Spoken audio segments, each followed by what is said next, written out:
Prabhas fans తో పాటు యావత్ సినీ ప్రపంచం ఎప్పుడెప్పుడా అని ఎదురు చూస్తున్న కల్కి 2898 మూవీ ఎట్టకేలకు ప్రేక్షకుల ముందుకొచ్చేసింది. మన పురాణాల్లోని పాత్రలను తీసుకుని దానికి ఫిక్షన్ జోడించి సినిమాటిక్ గా ఈ చిత్రాన్ని తెరకెక్కించాడు నాగ్ అశ్విన్.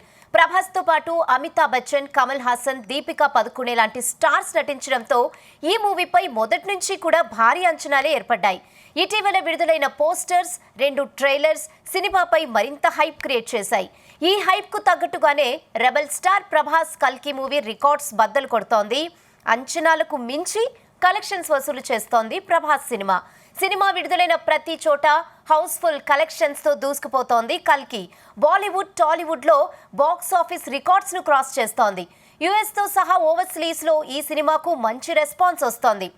సినిమా టాక్ ను బట్టి ఈ చిత్రం తొలి రోజు ప్రపంచవ్యాప్తంగా దాదాపు 230 కోట్ల రూపాయల గ్రాస్ వసూళ్లను రాబట్టే అవకాశాలు పుష్కలంగా ఉన్నాయి. తెలుగు స్టేట్స్ లో దాదాపు 70 కోట్ల నుంచి 80 కోట్ల గ్రాస్ వసూళ్లను రాబట్టే అవకాశం కనిపిస్తోంది. ఓవర్సీస్ లో దాదాపు 90 కోట్ల వరకు వచ్చే ఛాన్స్ ఉన్నట్లు ట్రేడ్ రిపోర్ట్స్ చెప్తున్నాయి. మొత్తంగా రెస్ట్ ఆఫ్ భారత్, హిందీ కలిపితే ఈ సినిమా తొలి రోజు పలు రికార్డ్స్ ను బ్రేక్ చేసే అవకాశాలు మాత్రం పుష్కలంగా ఉన్నాయి. కల్కి సినిమాలో ప్రభాస్ భైరవగా కథకు కీలకమైన మరో పాత్రలో యాక్ట్ చేశారు. విజయ్ దేవరకొండ కూడా ప్రభాస్తో సరిసమానమైన పాత్ర దక్కింది. మరోవైపు అమితాబ్ బచ్చన్ అశ్వత్థామ పాత్రలో అద్భుతంగా ఒదిగిపోయారు.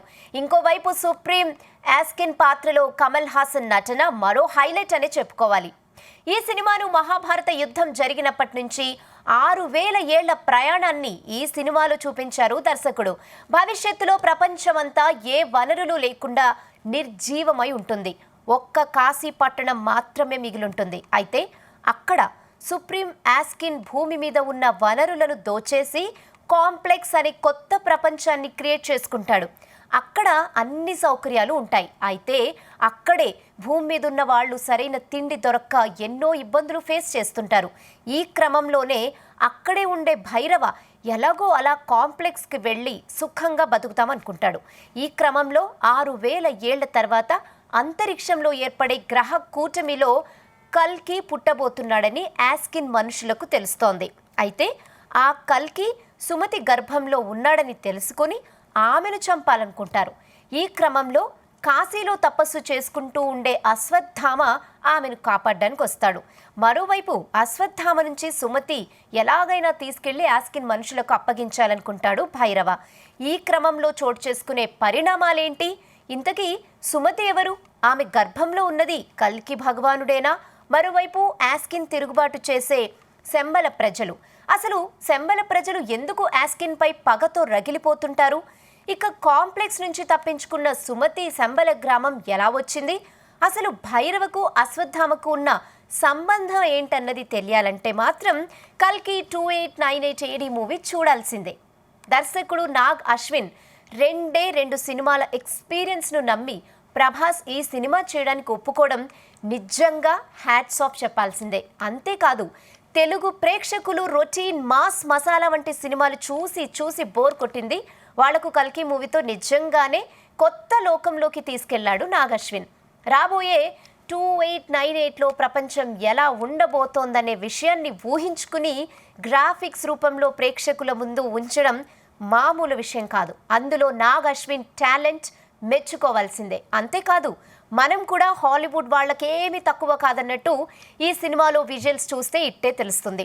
మొత్తంగా తాను ఊహించుకున్న కొత్త ప్రపంచంతో పాటు అందులో పాత్రలు, వారు వేసుకునే దుస్తులు, వాడే వెహికల్స్, వెపన్స్ అన్నీ కొత్తగా చూపించడంలో సక్సెస్ అయ్యాడు. భవిష్యత్తు ఎలా ఉండబోతుందో ఇప్పటికే మనం ఆదిత్య 369 సహా కొన్ని హాలీవుడ్ సినిమాల్లో చూసాం. ఇప్పుడు కల్కి 2898 ఏడి మూవీతో ప్రేక్షకులకు సరికొత్త లోకంలోకి తీసుకెళ్లాడు. ముఖ్యంగా భారత్తో సహా పలు దేశాలను అప్పట్లో ఇంగ్లాండ్ ఎలా గుప్పెట్లో పెట్టుకుని మన దేశ వనరులను దోచుకుందో అలా యాస్కిన్ సుప్రీం కాంప్లెక్స్ అనే కొత్త ప్రపంచంతో భూమిపై ఉన్న అన్ని వనరులను దోచుకుని కాంప్లెక్స్లో కొత్త ప్రపంచాన్ని క్రియేట్ చేయడం వంటివి ప్రేక్షకులకు సరికొత్తగా అనిపిస్తుంది.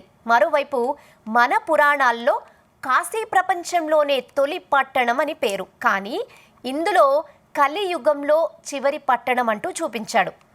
ఇక శ్రీ మహావిష్ణువు దశావతారాల్లో ఒకటైన కల్కి కలియుగం 4వ పాదంలో శంబల గ్రామంలో పుట్టినట్లు భవిష్యోత్తర పురాణంలో ఉంది. అందుకే ఈ సినిమాలో కల్కి దేవుడు పుట్టిన శంబలను తీసుకున్నట్లు చెప్పాడు. అంతేకాదు సినిమా విడుదలకు ప్రమోషన్స్లో భాగంగా కథను ప్రేక్షకులకు చెప్పి ముందుగానే ప్రిపేర్ చేసేశాడు. ఈ సినిమాలో మెచ్చుకోవాల్సింది మాత్రం గ్రాఫిక్ వర్క్స్. ఎడిటర్ తన కత్తెరకు ఇంకాస్త పదును పెడితే మరీ బాగుండేది. భైరవగా ప్రభాస్ కటౌట్ ఈ సినిమాకే ప్లస్ అని చెప్పుకోవాలి. ఈ సినిమాలో తన పాత్రకు ఫుల్ న్యాయం చేశాడు. ఇక ఈ సినిమాలో అశ్వత్థామ పాత్ర కోసం అమితాబ్ బచ్చన్ను ఎందుకు ఏరి కోరి తీసుకున్నాడో ఈ సినిమా చూస్తే అర్థమవుతుంది. ఆయన తప్పించి మరో నటుణ్ణి అందులో ఊహించుకోలేం మనం. తన పాత్రకు 100కు 200% న్యాయం చేశారు బిగ్ బి. ఇక యాస్కిన్ సుప్రీంగా నటించిన కమల్ హాసన్ గురించి కొత్తగా పరిచయాలు అక్కర్లేదు. ఈ సినిమాలో కాసేపు కనిపించిన తనదైన నటనతో మెప్పించాడు. ఇక ఈ సినిమాలో దీపికా పదుకునే పాత్ర చుట్టే సినిమా మొత్తం తిరుగుతుంది. ఆమె కూడా తన క్యారెక్టర్కు న్యాయం చేసింది. దిశా పటాని పాత్ర ఈ సినిమాలో కూరలో కరివేపాకు టైప్ అని చెప్పాలి. పెద్దగా ఇంపార్టెన్స్ లేదు. ఒక్క సీన్లో హీరోను కాంప్లెక్స్లోకి తీసుకెళ్లడంలో సహాయం చేస్తుంది. మిగిలిన పాత్రల్లో నటించిన రాజేంద్ర ప్రసాద్, పశుపతి, దుల్కర్ సల్మాన్ పాత్రలు కూడా ఆకట్టుకుంటాయి. ఈ సినిమాలో Vijay Devarakonda special appearance cinema మొత్తానికే హైలైట్ అని చెప్పుకోవాలి.